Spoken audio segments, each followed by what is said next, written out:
Good morning everyone, welcome to Shiksha Kranti.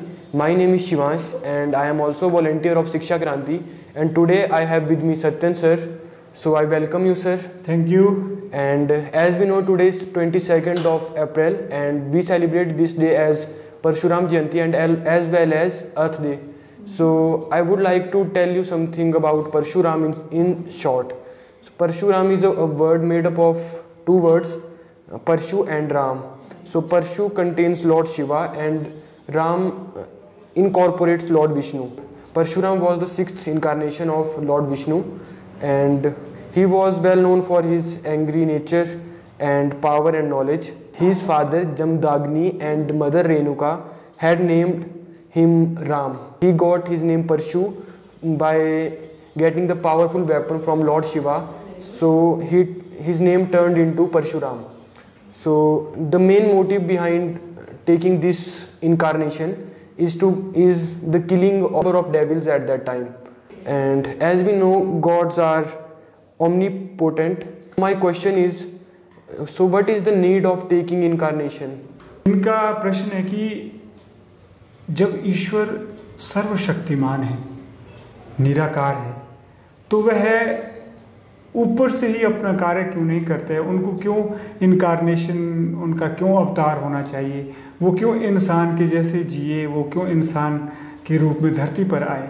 मेरे विचार से मुझे ऐसा लगता है कि जो यह शक्ति है, यानी जो यह सर्वशक्तिमान, जो ओमनीपोटेंट आप बोल रहे, वो निराकार है, उसका कोई आकार नहीं है। लेकिन जब इस धरती पर सृष्टि में असंतुलन फैलता है, अधर्म बढ़ता है, असंतुलन बढ़ता है, तो वह शक्ति साकार रूप में इसीलिए अवतरित होती है ताकि वह सभी मनुष्यों के समक्ष उदाहरण प्रस्तुत कर सके कि प्रकृति का नियम क्या है।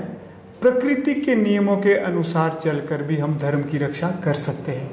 यानी वो चाहते हैं कि जो प्रकृति के नियम है, there are laws of nature. For instance, laws of nature का मतलब है कि मनुष्य जो है, मनुष्य रहकर ही धर्म की स्थापना करे। अगर ईश्वर ने सारा कुछ ऊपर से करना होता तो मनुष्यों का क्या रोल रह जाता है? मनुष्य ने तो फिर आतताई होना था, फिर तो मनुष्य ईश्वर को हर बार ही वो कार्य करने पड़ते। और यह हमारी संस्कृति की सुंदरता भी है।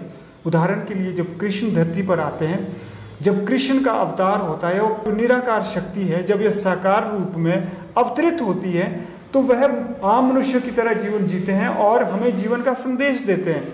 उदाहरण के लिए महाभारत है। महाभारत में कृष्ण ने अस्त्र शस्त्र ना उठाने की शपथ क्यों ली थी?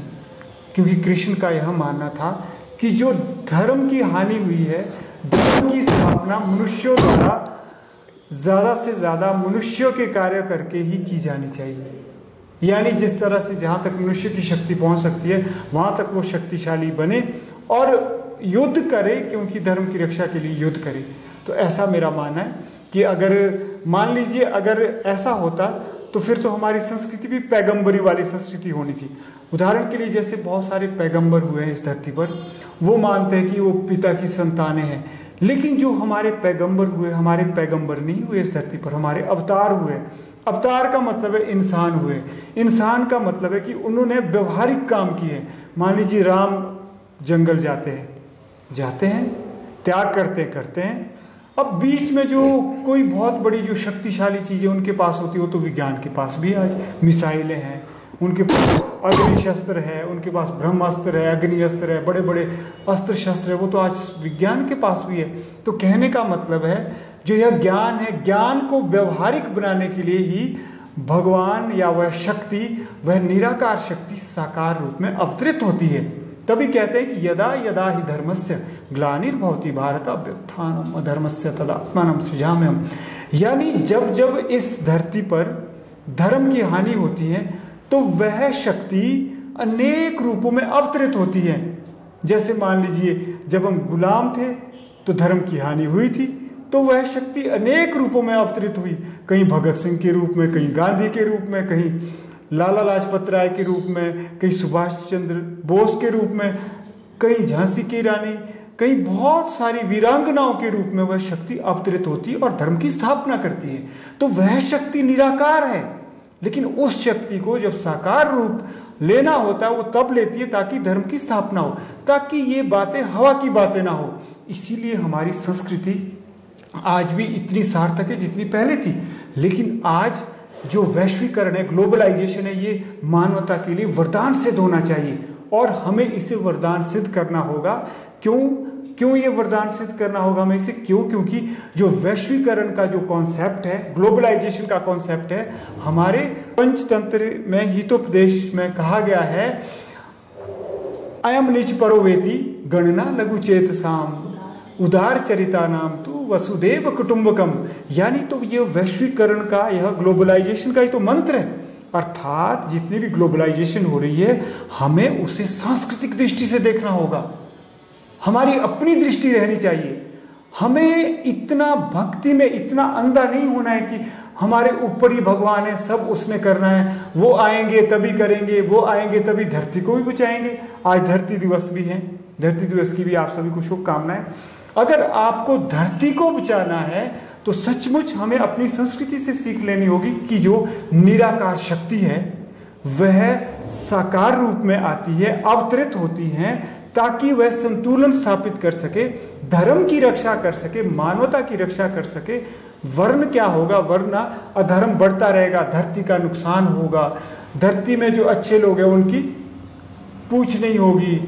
इसमें यह बड़ी तर्क संगत बात है कि वो अवतार थे और वो अवतार का मतलब है उनका भी निराकार थे और एक ही शक्ति है वो निराकार, एक ही शक्ति है, लेकिन एको हम बहुश्यामा, यानी एक वो शक्ति है। जब वो अवतरित होती है तो वो संतुलन स्थापित करने के लिए, जो मैंने बात कही तर्क संगत है कि नहीं है?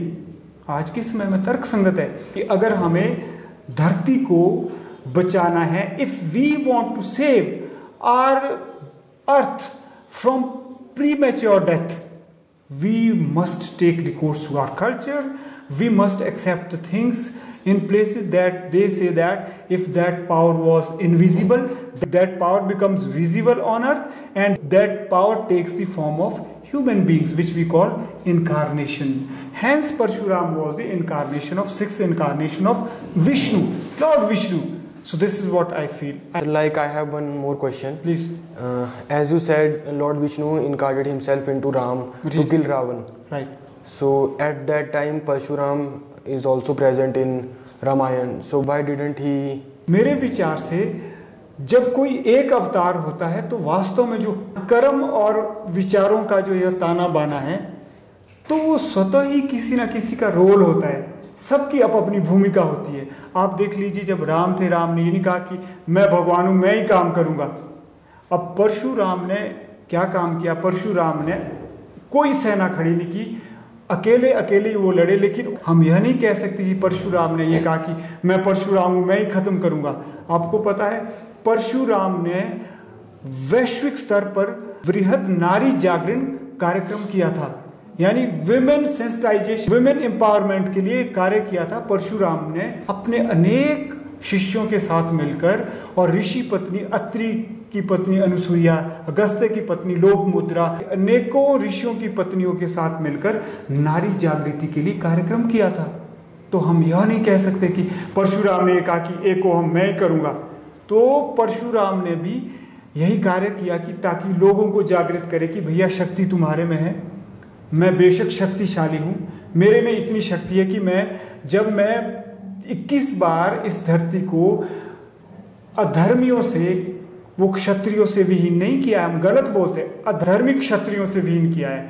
ऐसे क्षत्रियों को जो क्षत्रिय नहीं रहे थे, जो क्षत्रिय का मतलब होता रक्षा करनी, धर्म की रक्षा, वो जो उल्टा अधर्म करते हैं, जब उनसे इस धरती को विहीन किया था तो वो कह तो सकते थे कि मैं अपनी शक्ति से नारी जागरण का कार्यक्रम करता हूँ, लेकिन उन्होंने ऐसा नहीं कहा। उन्होंने ऋषि पत्नियों के साथ मिलकर नारी जागरण के कार्यक्रम किए और समाज उत्थान के लिए कार्य किया।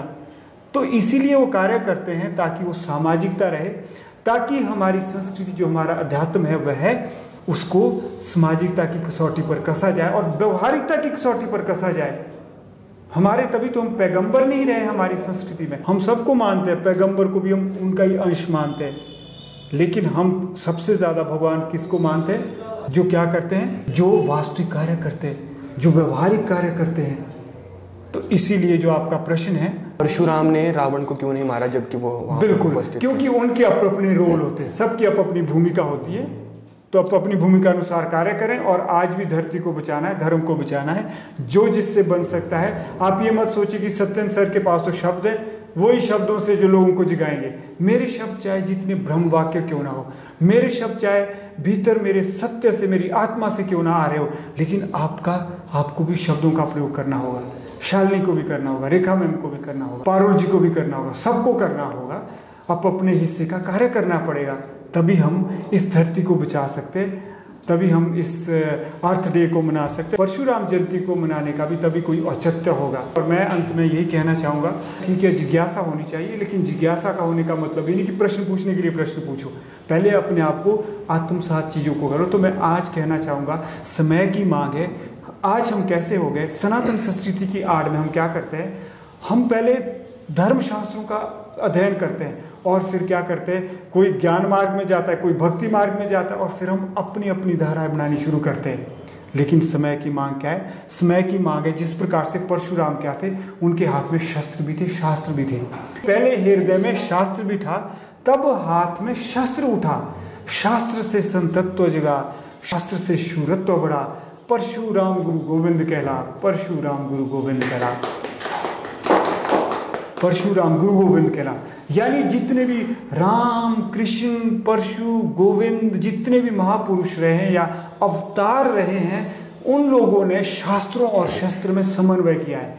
उन लोगों ने युद्ध धर्म के लिए किया है, उन लोगों ने युद्ध धर्म की स्थापना के लिए किया है, ना कि अपने अपनी संस्थाओं को चलाने के लिए, ना कि अपनी धाराओं को आगे ले जाने के लिए। इसीलिए धर्म के लिए आगे आ जाए।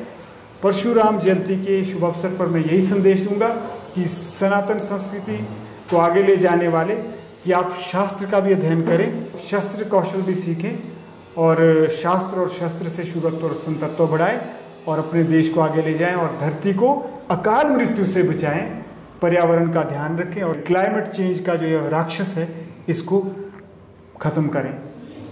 बहुत बहुत धन्यवाद। So that's all for today.